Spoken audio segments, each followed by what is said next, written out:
materialka aad dadka la wadaagayso iyo waxa aad dadka la share garaynayso sometimes ma ahan all of them equal ma aha wax siman ama ay isleeyihiin ama sidii loogu talagalay iskugu xigta maaha saas darteed baan horey waxaan uga soo hadalnay the three maaragtay point oo aad dooranayso so marka waxaad u baahan tahay materialka aad dadka aad waxaad ka hadlayso materialka wuxuu doonaba ahaado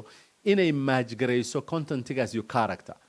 maaragtay qofka aad tahay waxaa laga yaabaa qof joke badan inaad tahay ama qosol badan aad tahay make sure inay dhar u tahay dadkii inaad si qosol iyo farxad ugu sheegto aniga farxaana waa jeclahay inaan qoslaan noqdo magacayguna waa farxaan laakiin waxaan jeclahay wax walba oon sheegayo inay yihiin ama ay samayn karaan saameyn serious ah qosolkuna ma aragtay ma so whatever your character kaaga uu yahay inaad saa u samayso so number 1 character kaaga ku darso do not confuse the audience igana ha wareerinin number 2 dadka audience iga ku ah ha ku wareerinin materialka oo dhan ha ku wareerinin haddii aad xasuusato hore waxaan uga soo hadalnay the 3 points tan waxay ka hadlaysaa materialkaagii ama waxaad ka hadlayso sidee aad u qorshaysan lahayd materialka 1 2 3 aan ka soo hadalnay characterkaaga ku darso qofka aad tahay iyo nooca aad tahay maadaama laga rabo inaad adigu tahay qofkii message-ka gudbinayo message-kuna aysan micno lahayn hadiisan dadka ku dhageysanaya adiga kugu xirneen so adiga personality-gaaga sokor iyo macaan iyo saliid uga dhigo oo dadku ay micno u sameeyaan ha ku wareerinin audience-gaaga waxa aad rabto inaad u sheegto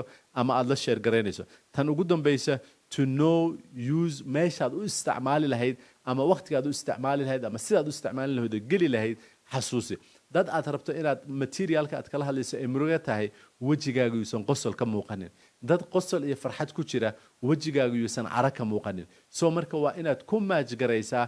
personality-gaaga adigoon ku confuse garaynin audience-gaaga garanayana meesha aad gelinayso iyo sida ay u fit garanaysaa haddii ilaahay yiraahdo